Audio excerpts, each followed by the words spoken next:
Palavra da Verdade, a exposição bíblica com Hernandes Dias Lopes.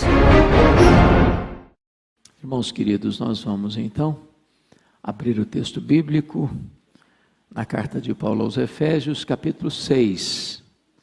E vamos fazer a leitura dos versos 10 até o verso 20. Efésios capítulo 6, a partir do verso 10. Paulo diz assim: quanto ao mais, sede fortalecidos no Senhor e na força do seu poder. Revesti-vos de toda a armadura de Deus, para poderdes ficar firmes contra as ciladas do diabo. Porque a nossa luta não é contra o sangue e a carne, e sim contra os principados e potestades, contra os dominadores deste mundo tenebroso, contra as forças espirituais do mal nas regiões celestes.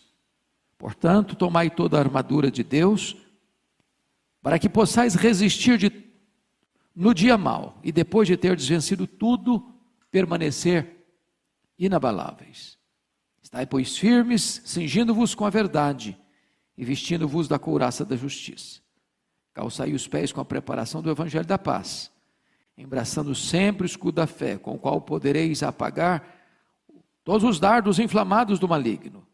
Tomai também o capacete da salvação e a espada do Espírito, que é a palavra de Deus, com toda a oração e súplica, orando em todo o tempo no Espírito, e para isso vigiando, com toda perseverança e súplica por todos os santos, e também por mim, para que me seja dada no abrir da minha boca a palavra, para com intrepidez fazer conhecido o mistério do Evangelho, pelo qual sou embaixador em cadeias, para que em Cristo eu seja ousado para falar, como me cumpre fazê-lo.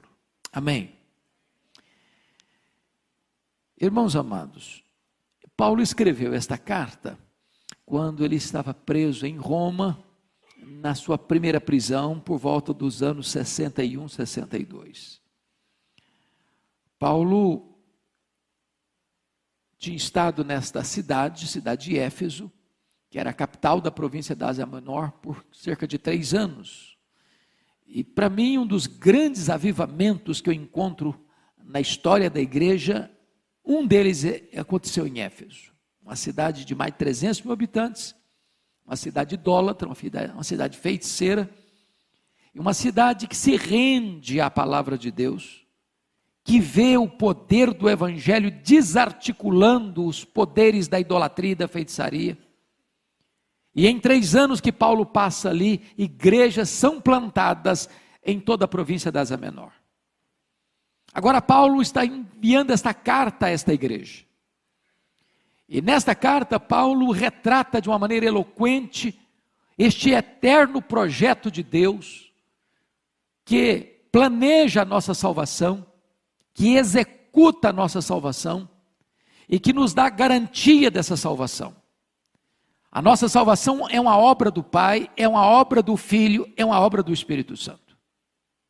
Depois que Paulo retrata este plano eterno que se consuma na história, que tem a garantia de que será verdadeiramente consumado na segunda vinda de Cristo, ele ora para que a igreja entenda a riqueza desse chamamento, qual a riqueza da sua herança e qual o poder que está à sua disposição. Paulo mostra nessa carta ainda como nós éramos antes deste encontro com Cristo, estando nós mortos, estando nós depravados, estando nós condenados, estando nós escravizados ao diabo, ao mundo e à carne. Mas Deus, porque nos amou e por causa da riqueza da sua graça, nos salvou, pela graça mediante a fé, para as boas obras. E Paulo então mostra como Deus junta judeus e gentios num único corpo, numa única igreja. No capítulo 3, Paulo retrata que este era o grande mistério oculto das eras. De que forma que os gentios eram coerdeiros juntamente com os judeus desta grande salvação em Cristo Jesus.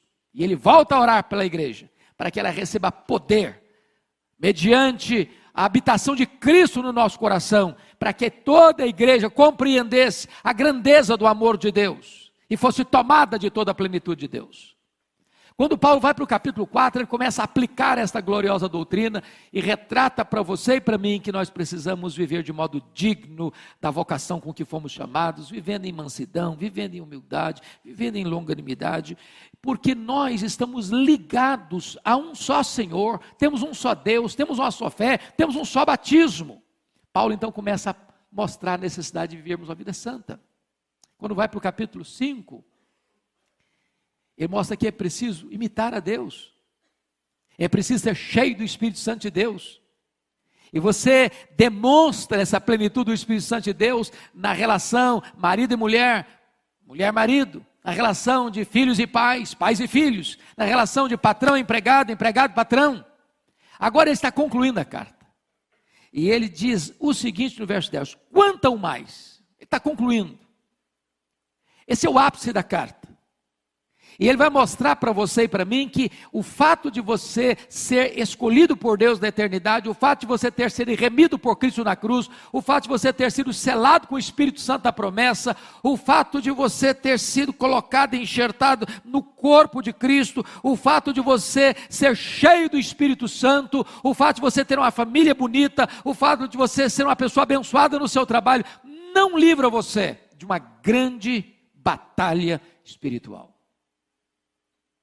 Nós estamos num terreno minado, nós estamos numa guerra, nós estamos numa grande tensão.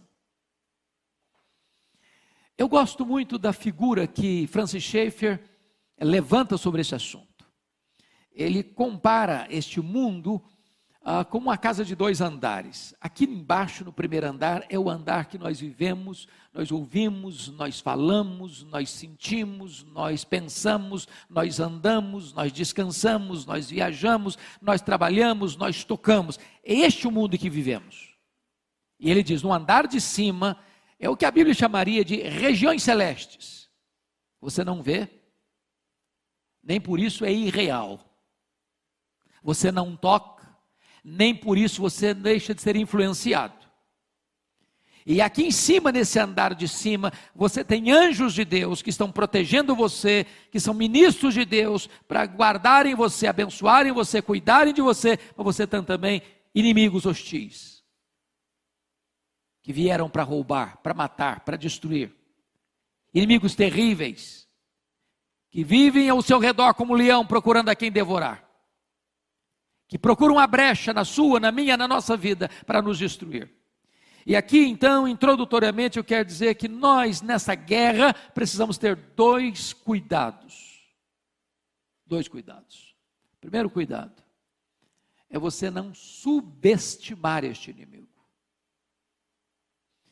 Irmãos amados, se nós estamos falando em guerra, não tem nada mais perigoso do que alguém enfrentar um inimigo sem saber quem ele é. Qual o seu poder? Quais são suas armas? Quais são as suas estratégias? Há muitas pessoas hoje que querem colocar o diabo como uma formiguinha inofensiva.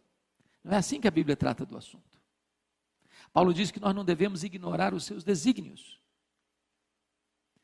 Então, essa luta é desigual. Por isso as nossas armas não podem ser carnais, mas precisam ser poderosas em Deus, para destruir fortalezas e anular sofismas. Então, não entre nessa guerra de cara limpa, porque você não tem armas suficientes em você mesmo para enfrentá-la e vencê-la. Mas se há um outro polo perigoso também, que é superestimar este inimigo. É de você viver a vida cristã com medo dele. E em momento algum a Bíblia não me ensina a ter medo do diabo e dos seus agentes. O que a Bíblia me ensina é temer a Deus e resistir ao diabo. É preciso entender que o diabo e seus agentes, o diabo não é um Deus caído, ele é um anjo caído. É preciso entender que o diabo, ele só pode agir dentro dos limites que Jesus estabelece para ele, e nem 1 centímetro a mais. É preciso saber que se você está guardado por Deus nas mãos do Senhor, o diabo não pode tocar você, a não ser que Deus permita, para um propósito. Então, dito isso, eu gostaria de que você olhasse comigo, com a Bíblia aberta, algumas coisas que quero partilhar com você. Primeiro, vamos conhecer a natureza desse inimigo. E Paulo, cuidadosamente, vai nos orientar, lá no versículo 12, primeiro, contra quem não é essa luta. Ele diz, a nossa luta não é contra sangue e carne. Em outras palavras, a nossa luta não é contra pessoas. Seu problema não é seu marido, seu problema não é sua mulher, seu problema não são seus filhos, seu problema não é sua sogra, seu problema não é seu sogro, seu problema não é seu patrão, seu problema não é seu vizinho, seu problema não é a pessoa que está perturbando você. Não entre nessa peleja pensando que essa pessoa é o seu problema, porque se você tirá-la do seu caminho, outra pessoa vai ocupar esse espaço. Não atinja pessoas achando que essa pessoa é o alvo da sua luta. Às vezes essas pessoas podem ser colocadas estrategicamente por este inimigo, mas a sua luta não é contra pessoas, porque se você não entender isso, você vai brigar, você vai machucar gente, você vai ferir pessoas, você vai falar mal de pessoas, e você vai amargurar a sua alma, você vai azedar o seu coração, e você vai ser derrotado nesse campo de batalha. Então, vem a segunda pergunta: quem é o inimigo? Dê uma olhadinha comigo no versículo 11. Revesti-vos de toda a armadura de Deus, para poderes ficar firmes contra as ciladas do diabo. Note você que aqui o diabo é apresentado como se fosse o líder dessa corja. O líder deste grupo que ele vai descrever no versículo 12. Principados, potestades, dominadores deste mundo tenebroso e forças espirituais do mal. Então a sua guerra, a sua luta é contra esse ser caído, maligno, perverso, assassino, ladrão. Esse inimigo que a Bíblia chama de dragão, Abaddon, Apolion, tentador, destruidor. Que a Bíblia chama de antiga serpente, leão que ruge. Homicida desde o princípio. Se você perceber, esse ser, embora tão maligno e tão mau e tão perverso, ele não está sozinho. Ele não está sozinho. Porque ele não é um Deus caído, ele não tem os atributos de Deus. O diabo não é onipresente, ele não é onisciente, ele não é onipotente, ele não é transcendente, mas ele também não está sozinho. À luz de Apocalipse capítulo 12, versículo 3, quando ele cai, ele arrasta com a sua cauda 1/3 das estrelas. Isso é uma expressão bíblica para descrever que 1/3 dos anjos de Deus foram precipitados no abismo com ele. E esses seres malignos estão sob seu comando, dentro deste reino das trevas, trazendo tantas perturbações e angústias e perplexidades aos homens. Agora, a pergunta segunda que eu levanto no texto é: quais são as características desse inimigo? A primeira coisa que você vai notar comigo é que esses inimigos são poderosos. Olha comigo o versículo 12. A nossa luta é contra os principados e potestades e dominadores deste mundo tenebroso, forças espirituais do mal nas regiões celestes. Amados irmãos, nenhum de nós deva subestimar isso. Subestimar isso.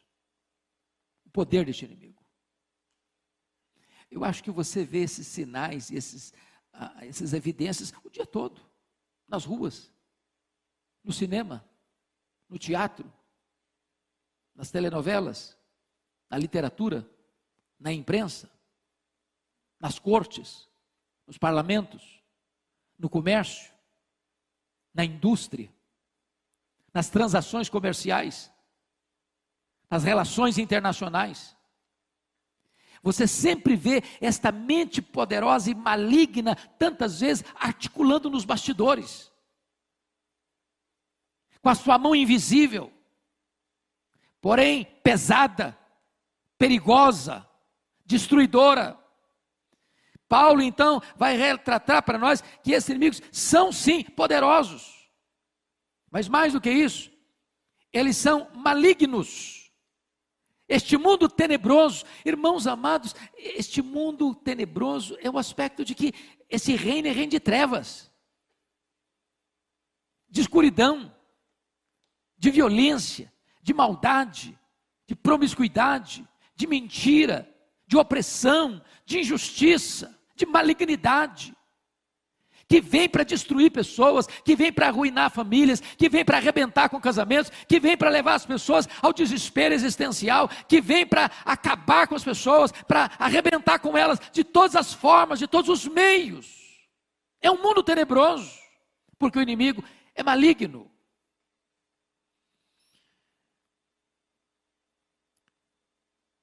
Mas tem um outro aspecto que vale a pena destacar. Esses inimigos são também astutos. Chama a sua atenção de novo para o versículo 11, que Paulo diz que você deve ser tomado de toda a armadura de Deus para você ficar firme contra quê? Ciladas. A ideia de ciladas aqui é a ideia de métodos, de estratagemas, de diversas articulações que o inimigo usa. Em outras palavras, o diabo tem mais de um figurino, ele tem mais de uma armadura, ele tem mais de uma máscara, ele tem mais de uma estratégia. Talvez depois de Deus ninguém conheça você mais do que ele. Ele pesquisa você, ele vive ao seu redor, ele busca uma brecha na sua vida, ele conhece os seus pontos fortes e os seus pontos fracos, ele sabe explorar isso. Para cada pessoa, a tentação vem de forma diferente. Tem gente que o problema dele é área sexual, a fraqueza é essa.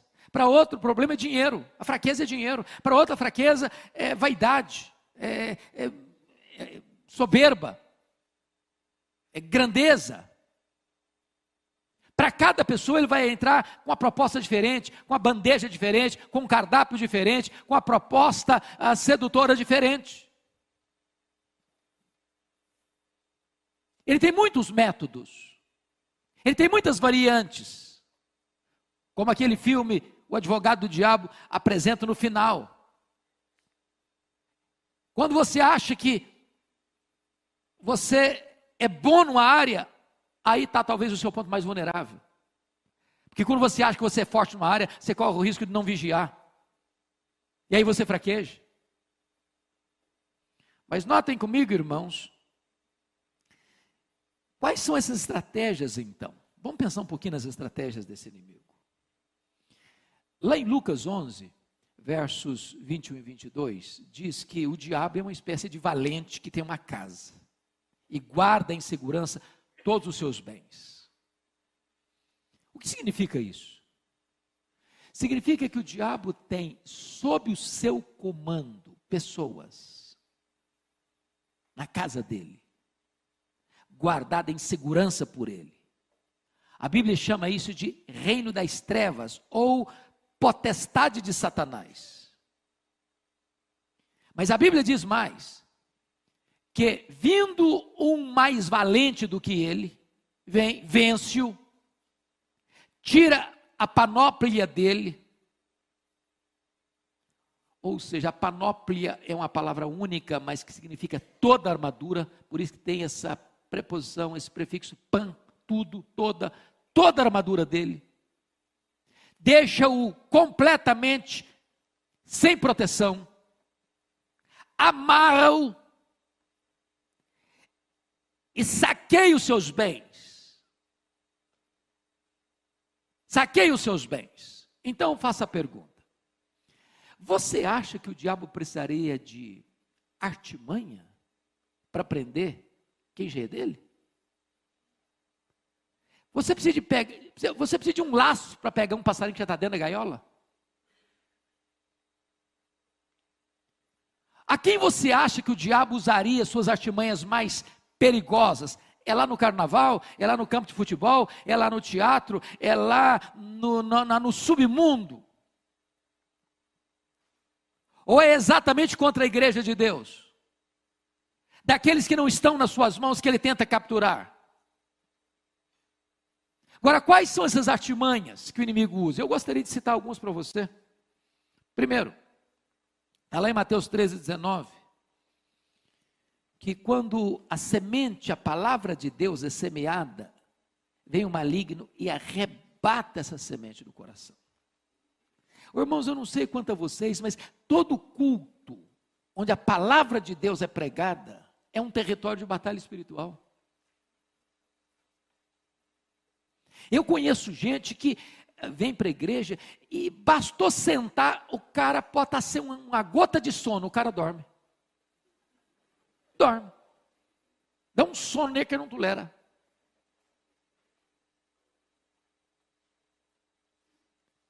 Outras pessoas entram, elas estão fisicamente presentes, mas a alma está vagando. Pensando em mil coisas, menos não está escutando ali. De repente, quando escuta, entra aqui e sai cá. Você e eu conhecemos gente que frequenta a igreja há 10 anos, sem nunca ter nascido de novo. E a palavra está sendo arrebatada. Pode ter certeza disso, quando o templo abre, talvez ele é o primeiro a entrar. É luta, é batalha.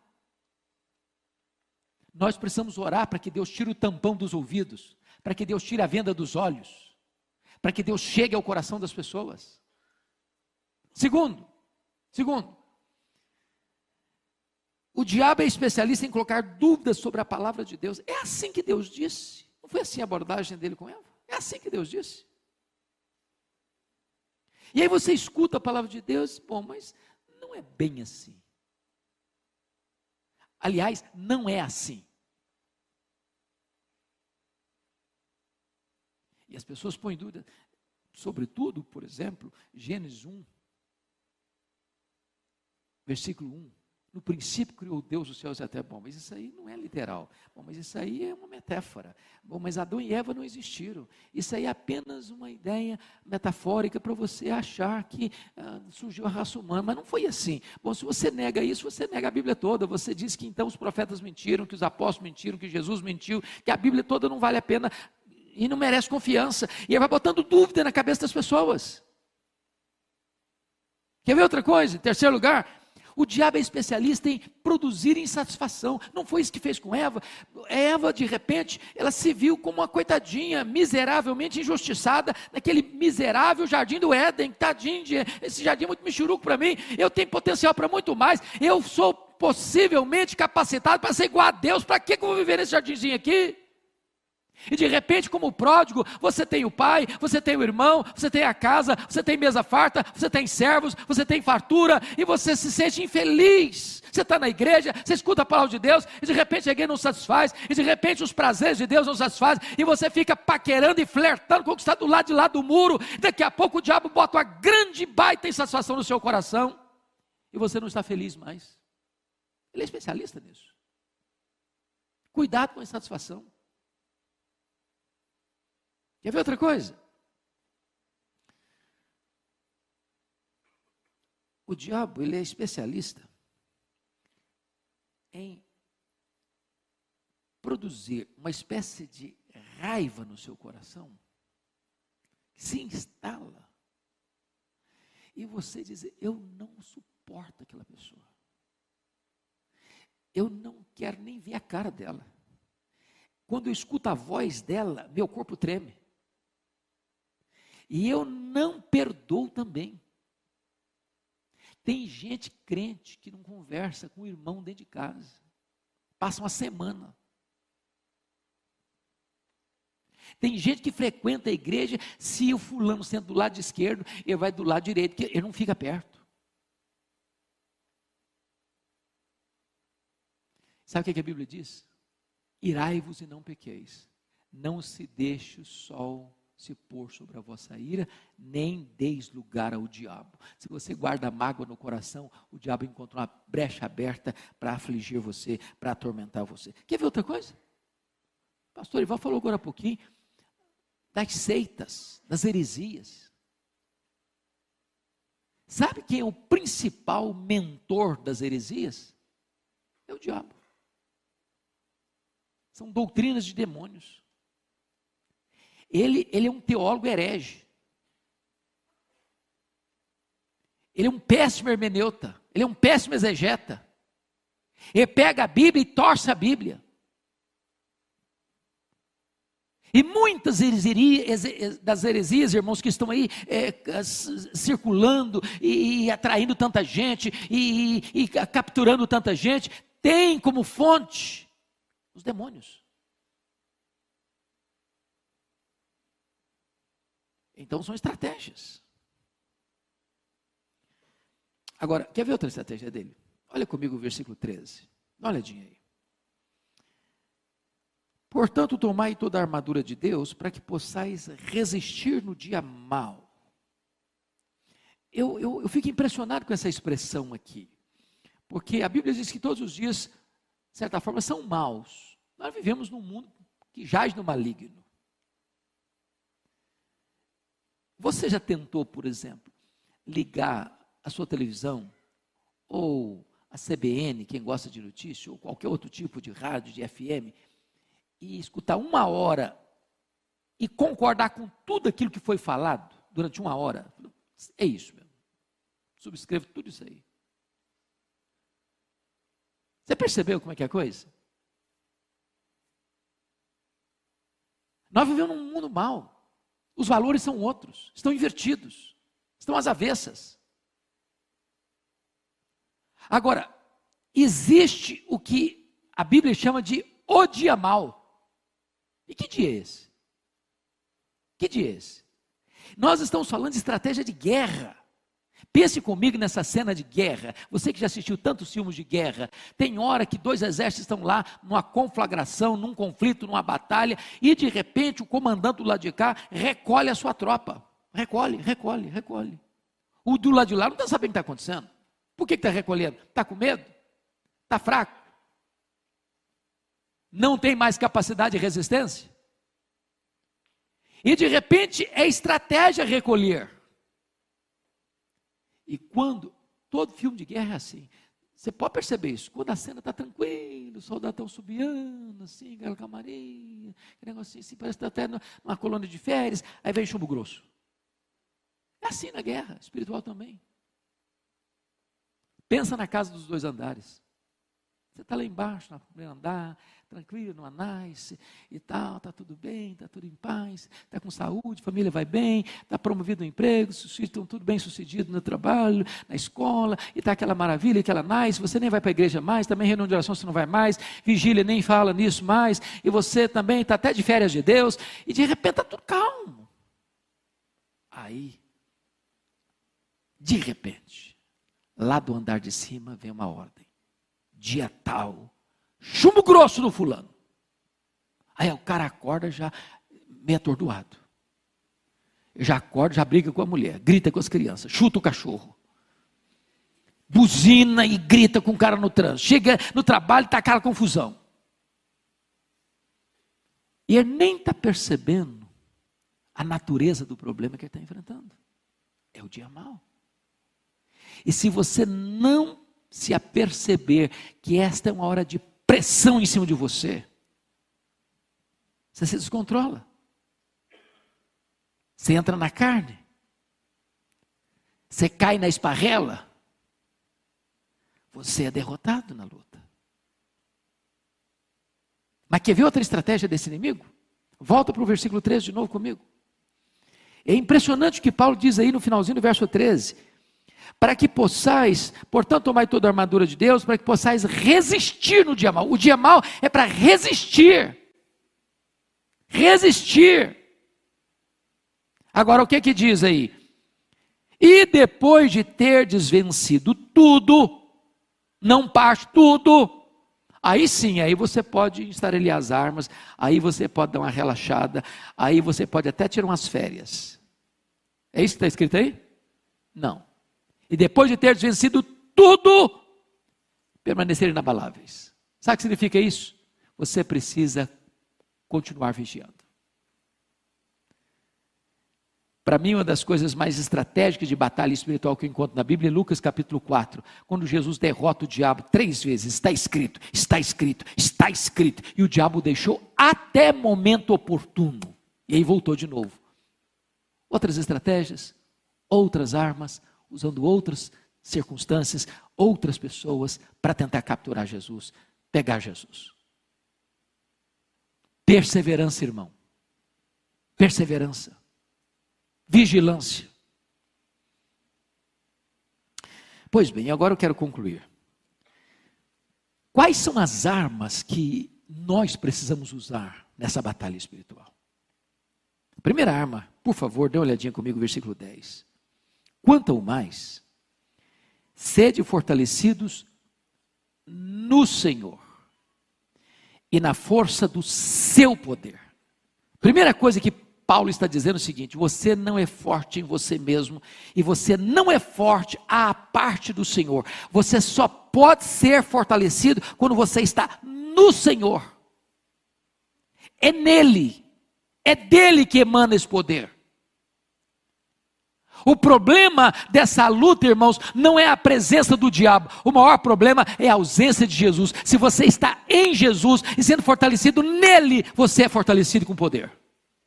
É com Ele, é na presença dEle, é em comunhão com Ele, é tendo intimidade com Ele, é desfrutando da companhia dEle, é estando debaixo das asas dEle, é vivendo na presença dEle. Esse é o segredo de você ser revestido no Senhor e na força do seu poder. Não é possível você entrar nessa luta sem esse poder. No seu poder não vai.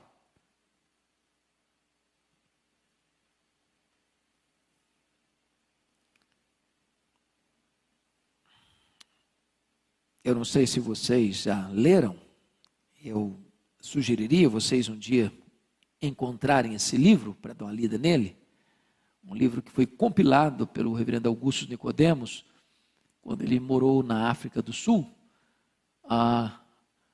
Reavivamento na África do Sul, um livreto que você lê numa sentada, mas um dos livros mais fenomenais que eu já li, a história do avivamento de Quacis-Abanto. E como é que aquele avivamento começou?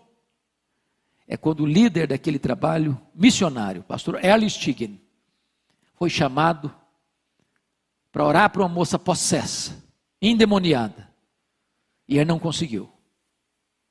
E os missionários vieram e não conseguiram. E eles ficaram vários dias tentando expulsar a caça de demônio da moça e não conseguiram. E a conclusão dele foi essa: eu vou embora daqui. Eu não tenho autoridade para pregar mais aqui. Foi quando tudo mudou naquela missão. O Espírito de Deus segredou o coração dele: você não tem que ir embora, você tem que buscar poder.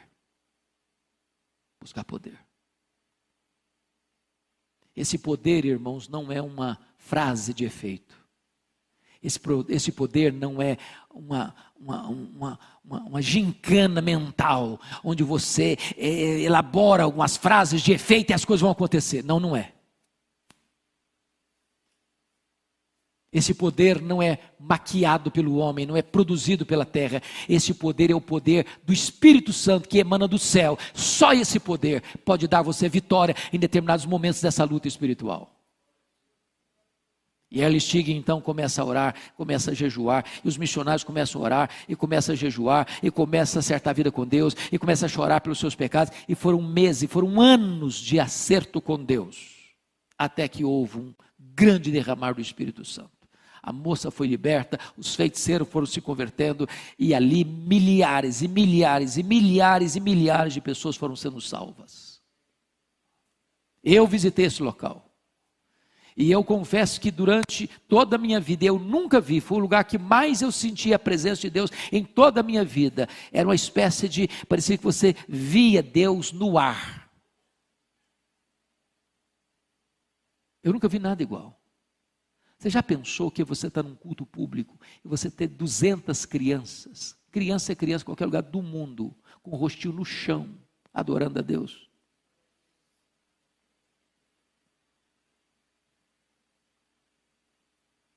Milagres extraordinários acontecendo. Cegos vendo, coxos andando, mortos ressuscitando.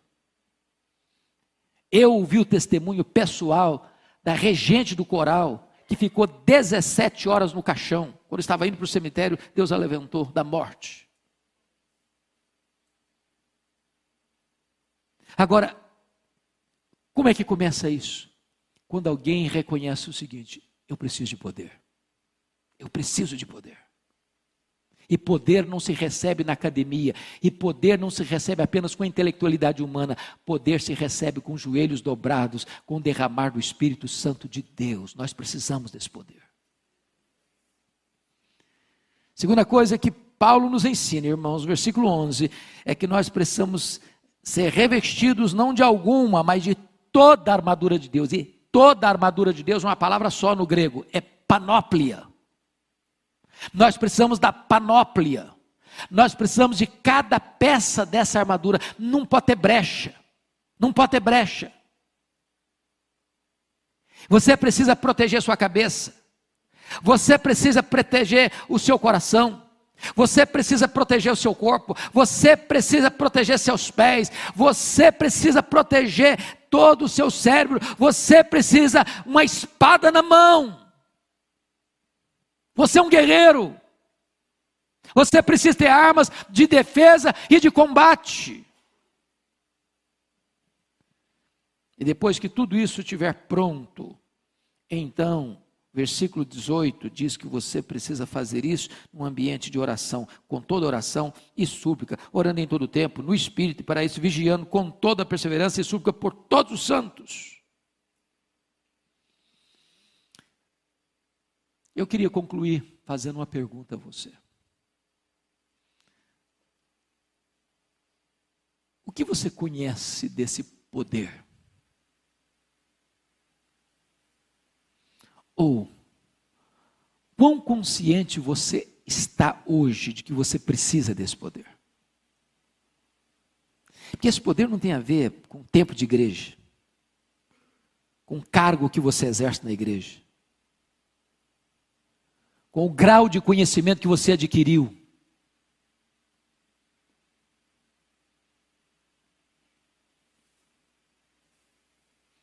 Eu disse isso aqui há alguns anos, e eu queria repetir porque o nosso auditório é outro hoje.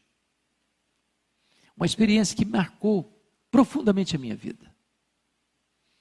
Eu estava pregando num culto de formatura do Seminário Presbiteriano do Norte, em Recife, na Igreja Presbiteriana das Graças. Um dos formandos, depois do culto, me procurou para me contar uma história que ele tinha vivenciado naquele ano. Ele era um bom pregador e hoje ele é um missionário fora do Brasil. E ele recebe um convite muito honroso para pregar numa das maiores igrejas presbiterianas do Brasil, uma das mais lindas capitais do país. Não é comum uma igreja convidar para uma série de conferências, sexta, sábado e domingo, um seminarista. Via de regra, se convida um pastor mais experiente, com mais calejado do ministério, mas aquela igreja convidou o seminarista. E ele se sentiu muito honrado, obviamente. Então ele partiu para lá, sexta-feira. Coube-lhe o privilégio de ser hospedado pelo próprio pastor da igreja. Estava se aproximando a hora do culto, ele já de banho tomado, já botando a sua indumentária para pregar, quando chega uma mulher, muito apavorada na casa do pastor. E a mulher diz: pastor, eu preciso que o senhor vá na minha casa agora. Eu falei: o que foi, filha? Tem uma mulher endemoniada lá, a minha vizinha, e está todo mundo apavorado. Tem uma pequena multidão ao redor da casa, ninguém tem coragem de enfrentar a situação. Vamos lá comigo. E o pastor, muito calmamente, disse: minha irmã, que coisa interessante. Pois acaba de chegar de Recife um santo homem de Deus preparado para essa tarefa. Pensa num seminarista nervoso. O cara começou a tremer os joelhos. Eu não sei se eu estivesse lá, eu não teria sentido a mesma coisa. Ele tentou fugir da situação. O pastor disse, não, você vai comigo. E foram caminhando, rua fora, de longe escutaram os gritos cavernosos da mulher. Quando chegaram na casa, que um monte de gente espantada, com os olhos esbugalhados, com o rosto assim, transtornado, e o seminarista mais apavorado ainda, e o pastor disse, seminarista, o caso é todo seu. Pode entrar na casa. Quando ele entrou, ele se deparou com um quadro horrível. Aquela mulher estava com os cabelos desalinhados, com o rosto desfigurado, com os olhos muito cheios de ódio. E quando ele tentou esboçar a primeira palavra, ela lhe deu uma bofetada na cara e jogou ao chão. E no chão ele ficou por mais de 1 hora. E ela bufando ao redor dele como uma fera selvagem. E vou lhes dizer que ele é um cara de quase 2 metros de altura. Ele me disse em lágrimas, esse pastor Hernandes, caído e nocauteado ali, eu senti e vi como um filme passar em minha cabeça a minha história. Seminarista, formando, cheio de arrogância, achava que eu era o tal. Caído, envergonhado, humilhado. Seus pecados vinham como um filme na sua cabeça.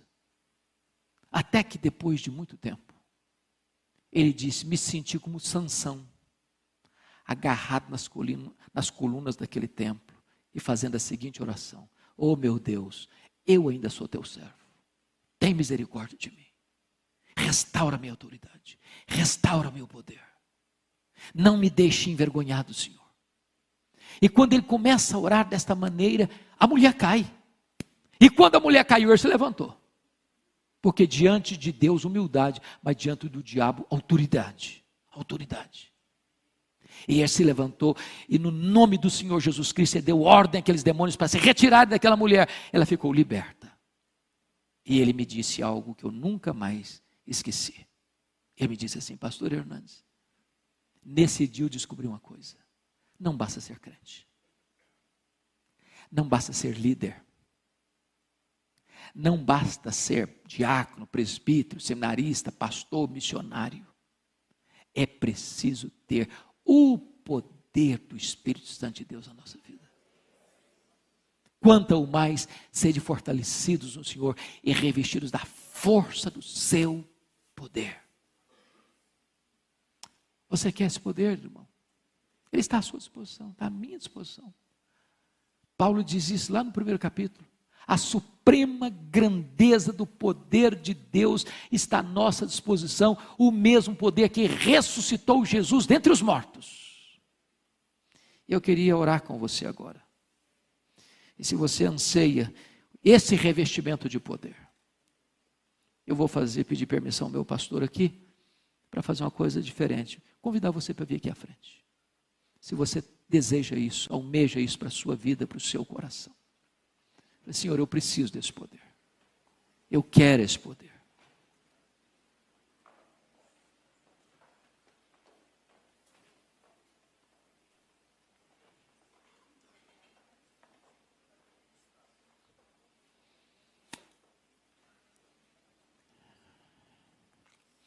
Irmãos amados, nós vivemos dias maus.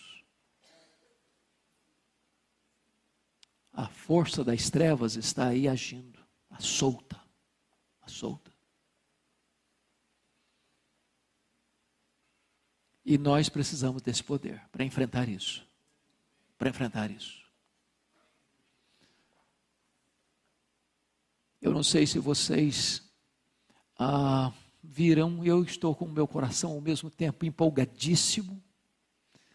Folha de São Paulo publicou domingo passado que nós somos no Brasil, com respeito à juventude brasileira, já a maioria de evangélicos. A maioria dos jovens brasileiros já são evangélicos. Muitos deles ainda com muitas deficiências, com muitas carências. E cabe a nós dar pão para essa juventude, palavra para essa juventude, instrução para essa juventude. Irmãos, por onde eu tenho andado para esse Brasil afora, eu tenho ficado impressionado, a quantidade de gente. Estava pregando essa semana passada, sexta-feira, lá na igreja batista, primeira igreja batista de Maceió. Tinha mães com crianças no colo, sentadas no chão, não tinha mais lugar para sentar, era sentado no chão com um bebê no colo. Gente faminta de Deus, para todo lado, para todo lado, para todo lado. Deus está soprando, irmãos, sobre a igreja brasileira, e nós precisamos entender o nosso momento, de sermos revestidos com o poder do Espírito Santo, para uma grande cruzada de pregação do Evangelho. Porque liberta o povo, é o Evangelho do Senhor Jesus Cristo, este instrumento que liberta, que transforma, que salva, que faz tudo novo na história do ser humano. Que você seja um guerreiro de Deus, revestido com o poder de Deus. Senhor, nós precisamos de Ti. Aqui estamos, Senhor, carentes da Tua graça, reconhecidos, meu Deus, de que nós fomos alcançados por esta graça, transformados por ela, regenerados pelo Teu Espírito, selados pelo Teu Espírito. Hoje fazemos parte da Tua família, do Teu rebanho. Hoje fomos enxertados no corpo de Cristo. Louvado seja o Teu nome. Mas agora, Senhor, nós queremos ser revestidos com o Teu poder. Revestidos com o Teu poder, não queremos fracassar, Senhor, não queremos ser envergonhados, não queremos ser humilhados, nós queremos nos levantar na força do Teu poder, para levar a Tua palavra, para pregar o Evangelho, para ver vidas sendo salvas, pessoas sendo libertas, transformadas, famílias sendo transformadas, a nação brasileira sendo impactada com o poder do Evangelho. Toma, Senhor, a nossa vida em Tuas mãos, reveste-nos com o Teu poder, Senhor. Nós queremos toda a Tua armadura, nós queremos tudo aquilo que Tu tens para nós, não queremos nada que não venha de Ti, mas queremos tudo que tens para nós. Nós queremos em nome de Jesus, para sermos crentes fortes, crentes perseverantes, crentes vigilantes, crentes cheios de alegria, crentes cheios de entusiasmo, crentes revestidos com o poder do Teu Espírito. Oramos assim, Senhor, em nome de Jesus. Em nome de Jesus, amém. Palavra da Verdade, a exposição bíblica com Hernandes Dias Lopes.